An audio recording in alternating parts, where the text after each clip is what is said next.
ጤና ይስጥልኝ ዶክተር ጸጋ። ጤና ይስጥልኝ አቶ ሽሎሞ። ጤና ይስጥልኝ አቶ ተስፋዬ፣ እንዲሁም የተከበራችሁ ተመልካቾች። መጀመሪያ እስቲ ሰምተሽ ከሆነ የዶክተር አህመድ ቲቢን የቃለ መጠይቅ አንድ ሁለት ቃል ምትንዩ ካለሽ ጥያቄ ወደ አንቺ ከማቅረባችን በፊት በጣም ደስ ይለኛል። አላዳመጥኩም፣ አልሰማሁም። አልሰማሽ? ኦኬ።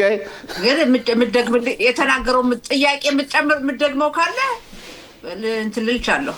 አይ እሱ የሰጠውን መልስ ማለት ነው። እኛ ጠይቀነው ነበር። በእርግጥ ስለ አብሺያ አረቢት ወይም በአረቦች አካባቢ ያለው የግድያ እሱን በተመለከተ ጠይቀነዋል። ስለ አረብ ፓርቲዎች ወደፊት ከአንድ ላይ አብረው ተጣምረው ለመሄድ የሚለውንና ያዛን ሁኔታና በአጠቃላይ ደግሞ የአረቦችና የእስራኤል ሕዝብ አንድ ላይ የመኖር በተለይ የአገር ዜጎች ማለት ነው። ይህን በተመለከተ ሰፋ ያለ መልስ ሰጥቷን ያው እኛም በተቻለ መጠን ቀንጨፍ አድርገን ለመተርጎም ሞክረናል። ለማንኛውም ዶክተር ጸጋ ወደ አንቺ እንሂድና ጠቅላይ ሚኒስትሩ ቢንያሚን ኔታንያሁ በመጣው ሳምንት መሰለኝ ወደ ስድስተኛ ጊዜ መሰለኝ ከትራምፕ ጋር ይገናኛሉና ከዚያ እሳቸው ብዙ አጀንዳዎች እንዳሏቸው መወያያ አጀንዳ ግን መሰረታዊ አጀንዳና ጠቅላይ ሚኒስትሩ አሸንፈው ይመጣሉ ብለሽ የምታያቸው ከሚቀርቡት አጀንዳዎች ማንኛው ይሆናል? በመጀመሪያ ደረጃ አሁን ጠቅላይ ሚኒስትር ቢንያሚን ኔታንያሁ ትራምፕ ስልጣን ከያዙ ወይም ደግሞ ሁለተኛ ጊዜ ተመርጠው ስልጣን ከያዙበት ጊዜ አንስቶ አንድ አመት ባልሞላ ጊዜ ውስጥ 6 ጊዜ መገናኘታቸው ይሄ የሚያመለክተው በሁለቱ መካከል ያለውን ጠንካራ ወዳጅነት ነው። ምን ያክል ግንኙነት ቢኖራቸው ነው።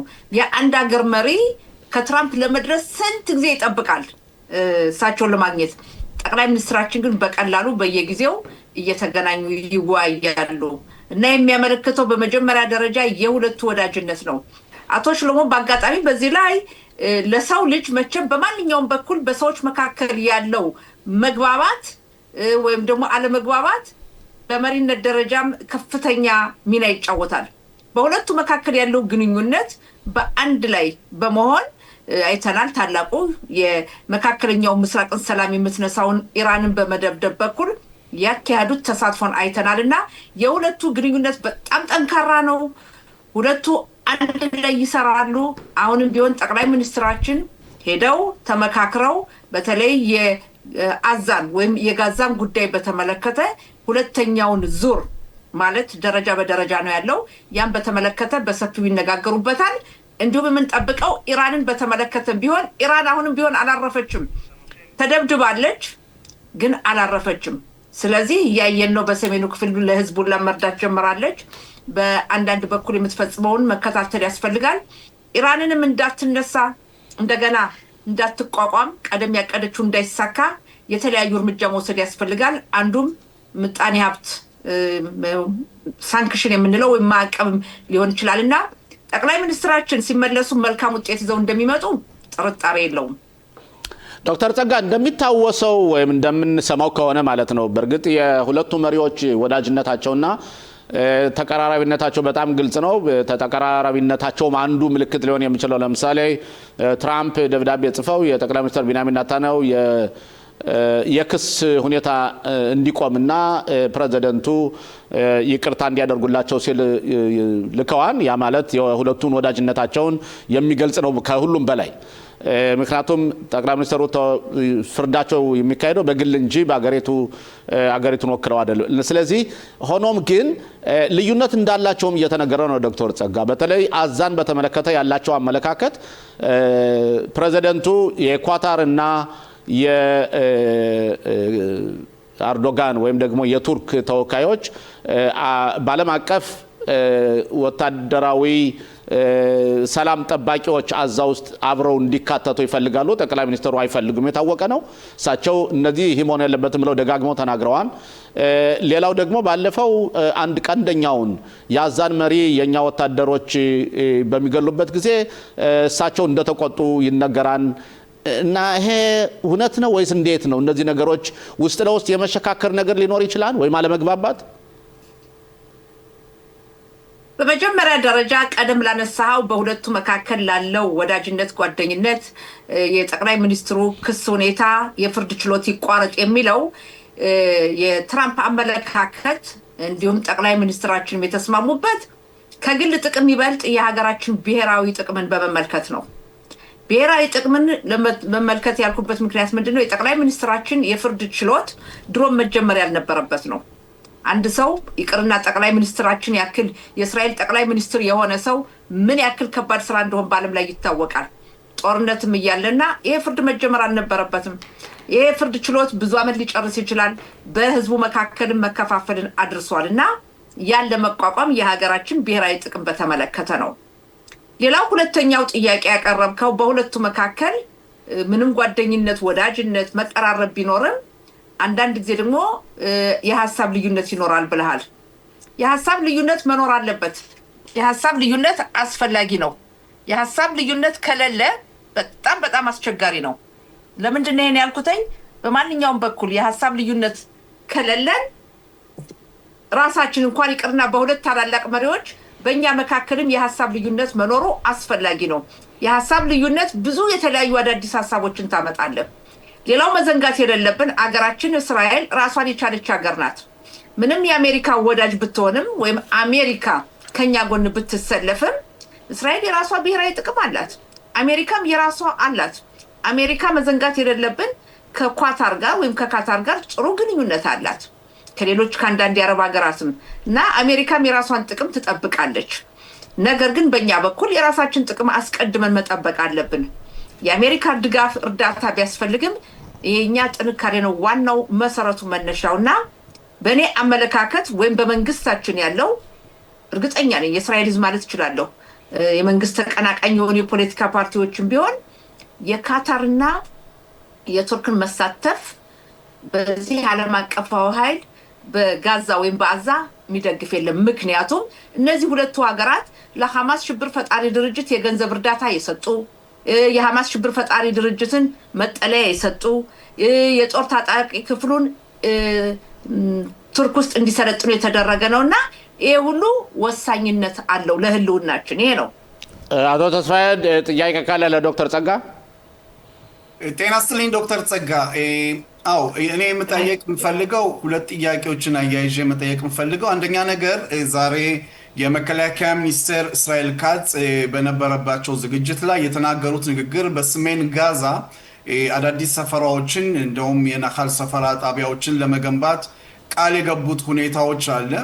ይሄንን አያይዤ መጠየቅ የምፈልገው ያው በቀደም ብሎ ካንቺ የክኔሴት አባል ዶክተር አህመድ ቲቪን የጠየቅነው ጥያቄ የይሁዳና ሰማሪያን ባስመለከተ እንግዲህ ግልጽ ሆኖ ባይወጣም ይሁዳና ሰማሪያ ግዛቱ ወደ እስራኤል ባይገባም በዛ አካባቢ መንደሮች እየተስፋፉና ግንባታው እየፈጠነ ያለበት ሁኔታ ነው።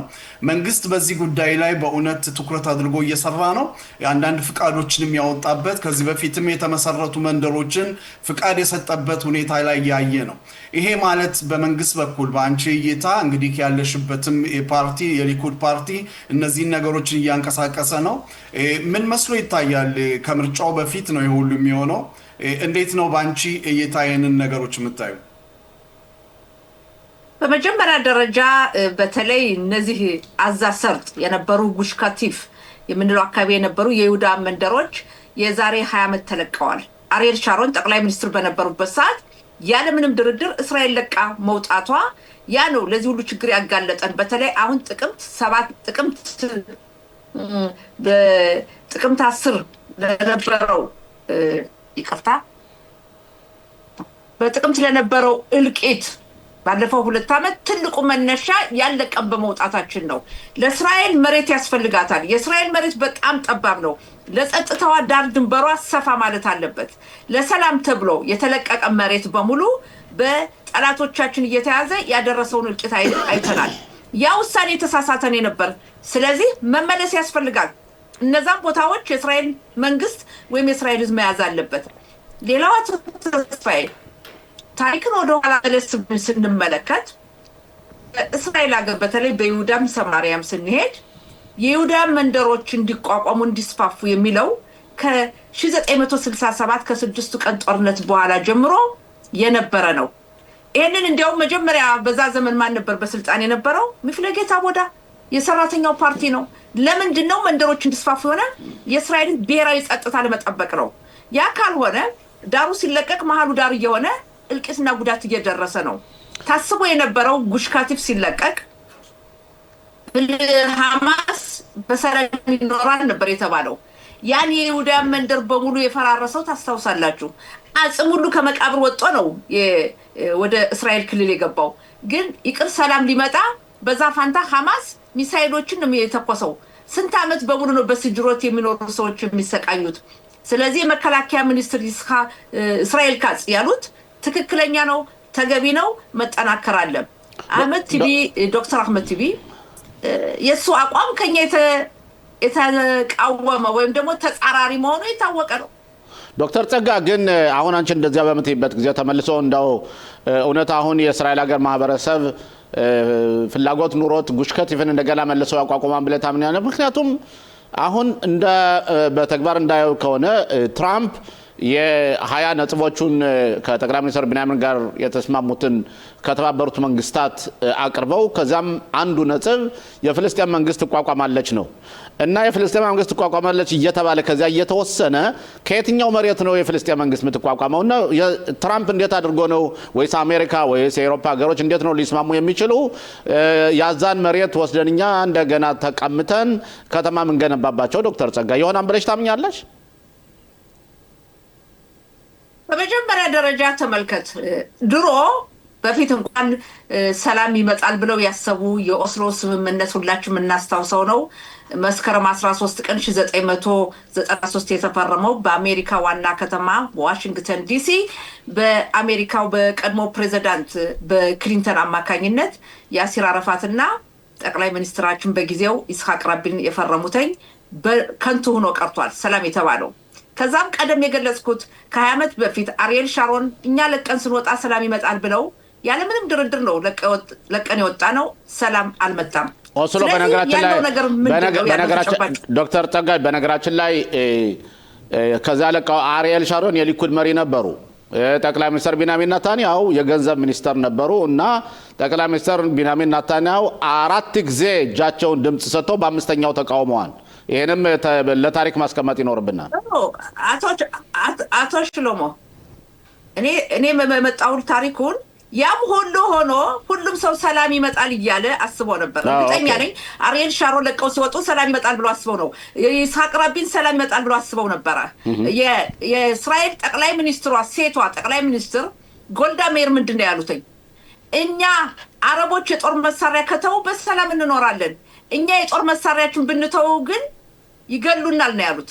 ይሄ እየታየ ነው ያለ ነገር ነው። ስለዚህ ድሮ ሰላም ይል የነበረው ህዝብ በአሁኑ ሰዓት የተገደሉት፣ የተጨፈጨፉት፣ የተደፈሩት በሙሉ አብዛኛዎቹ ሰላምን በማሰብ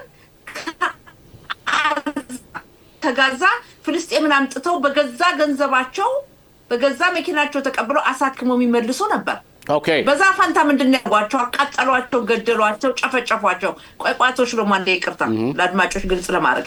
ስለዚህ በአሁኑ ሰዓት ያለው የእስራኤል ህዝብ አብዛኛው የሚያምነው የይሁዳ መንደር መስፋፋት አለበት ነው። ዳር ድንበራችን ሰፊ ካልሆነ የጸጥታ ክልል ከሌለን ነገ ጠዋት እስራኤል ህልውናዋ አስጊ ደረጃ ትደርሳለች። ሌላው ያነሳው ነገር በይሁዳ ሰማሪያ ቦታዎች የፍልስጤም መንግስት ይቋቋም የፍልስጤም ሀገር የሚለው ትልቅ ስህተት ነው፣ መሆንም የለበትም። ያ ከሆነ የእስራኤል ህልውና ተደፈረ ማለት ነው። አገራችን በጣም ጠባብ ናት። ከራማላ ሆነው ቴልአቪቭን ታየዋለህ። ስለዚህ ለጸጥታችን ለሰላማችን እነሱ ሰላም አይፈልጉም።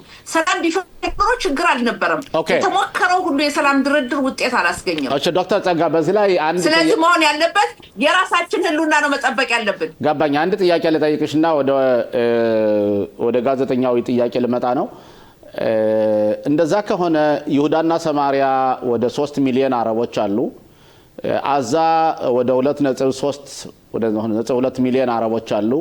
እስራኤል ሀገር ውስጥ ደግሞ 20% ደግሞ የእስራኤል ሀገር የአረብ ዜጎች ናቸው። 2 ሚሊዮን እንበለው። በአጠቃላይ ወደ 7.5 ሚሊዮን አረቦች አሉና እናቺ የእስራኤል ሀገር እንዴት አይነት ሀገር ልትሆን ነው? እኛ እንደምታውቂው 10 ሚሊዮን ይሁዲ የለም፣ እዚህ 7 ሚሊዮን ያለው እንዴት ነው የሚሆነው? መፍትሄው ምንድን ነው? በመጀመሪያ በመጀመሪያ ደረጃ አቶ ሽሎሞ እናንተ የግራ ክንፎች እኔ ጥያቄ ነው የጠየኩሽ ዶክተር ጸጋ ለምን መሰለህ ነው ቁጥሩን አጋንኛ ጥያቄው ቢሆን ለምን መሰለህ አቶ ሽሎሞ እሺ ማጋነን ትወዳላችሁ ጭራሹኑ እናንተ ነገ ጠዋትም እስራኤል ንስጥ ማለት ነው የቀረው ስለዚህ ሁለት ነገሮች አሉ እስራኤል ስትቋቋም በ1947 ዓመተ ምህረት የተባበሩት መንግስታት ድርጅት ያስተላለፈው ውሳኔ እስራኤል የይሁዲ አገር ናት ነጥብ የይሁዲ አገር ናት ግን ያ ሲባል በውስጧ ያሉትን የተለያዩ ብሔረሰቦች መብት ትጠብቃለች የተለያዩ ሃይማኖት ተከታዮችን ቅዱስ ቦታ ትጠብቃለች ያ ነው ያለው ያ ሆኖ ግን እያለ አረቦች አሁን የምትለው አንተ በእስራኤል ሀገር 2,100,000 አረቦች አሉ አንዱ ቀደም የጠየቃችሁት የገለጻችሁት አቶ አህመድ ቲቢ ያለበት የእስራኤል ዜጋ ናቸው እንደ ዜጋ በፓርላማ ሁሉ አሉ እንደ ዜጋ ይኖራሉ መብት አላቸው ግዴታቸውን ግን አልተወጡም የኛ ድክመት ነው ውትድርና ባያገለግሉም ብሔራዊ ውትድርና ማገልገል አለባቸው ይሄ የኛ ድክመት ነው መስተካከል አለበት በእስራኤል መንግስት በኩል ሌላው የአረቦቹ ቁጥር በዛ ስለዚህ ምንድነው የምትሉት እናንተ ሁሉ እስራኤል የሁሉም ሀገር ትሆንና ነገ ጠዋት አህመድ ቲቢውን ጠቅላይ ሚኒስትራችን ያ ላይሆን አይችልም ያ ከሆነ የይሁዲ ህዝብ አገር የለው የይሁዲ ህዝብ እንደገና ሊበተን ነው የይሁዲ ህዝብ የይሁዲ ሀገር የተባለችው የተላለፈው ውሳኔ ሊቀር ነው ያ መሆን አይችልም ያ እንዳይሆን ኃላፊነት አለብን ድግመኛ ስደት አይኖርም ይሄን ያለው ትልቁ ዓላማና ብዙ ጊዜ በግራ ክንፎች በኩል የሚነገረው በጋዛ ዶክተር ጸጋ መፍትሄው ምንድነው ኦኬ በይሁዳ ሰማሪያ 2 ሚሊዮን እንደዚህ ከሆነ ታዲያ ምን ሊሆን ነው ኦኬ እንደገና መስጠት አለብን ያማም አይሆን ነገር ነው አቶ ሽሎሞ እግዚአብሔር የረዳው ምኑ ላይ መሰለ እዚህ ላይ እግዚአብሔር የረዳው የግራ ክንፎች እንደገና ስልጣን አይይዙም ለምን ቁጥራችሁ ትንሽ ኦኬ ዶክተር ጸጋ ስለማትወልዱ አንሷል ኦኬ ዶክተር ጸጋ ስለ አረቦች ቁጥርና የዘለቄታው መፍትሄ መልስ ያገኛል መስሎ አይታየኝም አሁን ወደ ሌላ ጥያቄ አንድ ጥያቄ ልሰጥሽ ነው አንቺ ጋዜጠኛ ነበርሽ ብዙ ዘመን እንደሚታወቀው የአማርኛ ሬዲዮ ኃላፊ ሆኖ ወይም ዳይሬክተር ሆኖ መምራት ብቻ ሳይሆን የረሸት አለፍ የሚባለውም ጣቢያ ሆነሽ እዚያ ብዙ ጊዜ ሰርተሻል በጋዜጠኝነትሽም አድናቆት አለሽ እና ምን እየሰራችሁ ነው ጋዜጣውን ሁሉ እየዘጋችሁ ህግ እያወጣችሁ ካራይ አሁን ደግሞ ትላንትና ጋሌ ጸሐል ይዘጋ ተብሎ መንግስት ወሰነ እንደ ጋዜጠኛ አንቺ ታምኝበታለሽ የሚወሰኑትን ውሳኔዎች ወይስ የኮአሊሽኑ አባል ስለሆንሽ ምንም አማራጭ ስለሌለ ነው በእውነት ምንድነው ነገሩ ኦኬ በጣም ጥሩ ጥያቄ የጠየቀው አንደኛ በእውነትም ብዙ አመት 34 አመት ጋዜጠኛ መሆን ቀላል አይደለም ብዙ አመት ያገለገልኩበት ነው ያ ብቻ ሳይሆን በጋዜጠኞች ማህበር 4 ጊዜ ተመርጫለሁ 16 አመት ከዛም የጋዜጠኞች ማህበር የሙያው የኤቲክሱ ፍርድ ቤት ዳኛ ነበርኩ ከነሴት እስከገባው ድረስ ብዙ ነው ከዛም ደግሞ